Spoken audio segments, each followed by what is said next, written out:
Kebebasan berpendapat dan berekspresi dibutuhkan dalam penyelenggaraan pemerintahan yang baik dan demokratis. Masyarakat berhak menyampaikan pendapat dan ekspresinya melalui kritik dan saran sebagai bentuk pengawasan terhadap kinerja pemerintah.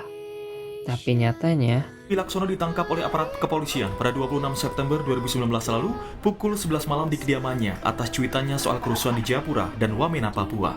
Dandi menjadi tersangka karena diduga melanggar Undang-Undang tentang Informasi dan Transaksi Elektronik (ITE). Salah satu pertanyaannya, apakah warga makin takut menyatakan pendapat? Hasilnya cukup mengejutkan.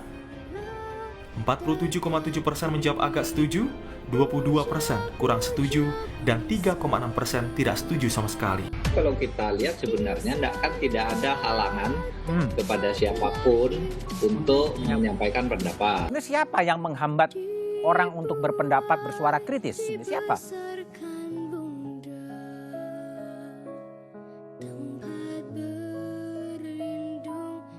Kontra S atau yang bisa disebut dengan Komisi untuk Orang Hilang dan Korban Tindak Kekerasan mencatat sejak Januari, sedikitnya ada 26 kasus yang merupakan bagian dari pembatasan kebebasan berekspresi. Kasus-kasus tersebut yakni penghapusan mural, perburuan pelaku dokumentasi, persekusi pembuat konten, penangkapan terkait UU ITE, penangkapan kritik kebijakan PPKM, hingga penangkapan pada beberapa orang yang membentangkan poster guna menyampaikan aspirasinya di depan presiden. HAM penting meliputi hak untuk hidup, hak atas kebebasan dan keamanan. Hidup dengan harga diri berarti bahwa kita harus memiliki sesuatu seperti tempat yang layak untuk tinggal dan makanan yang cukup. Ini berarti bahwa kita harus dapat berpartisipasi dalam masyarakat untuk menerima pendidikan, bekerja, dan mempraktekkan agama kita, berbicara bahasa kita sendiri, dan hidup dengan damai. HAM adalah alat untuk melindungi orang dari kesewenang-wenangan. HAM mengembangkan sifat saling menghargai antara manusia.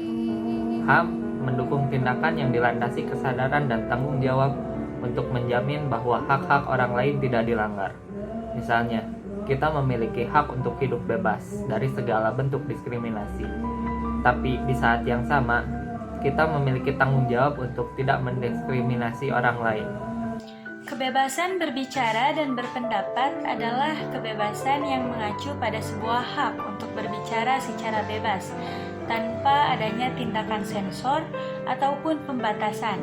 Akan tetapi dalam hal ini tidak termasuk dalam hal untuk menyebarkan kebencian.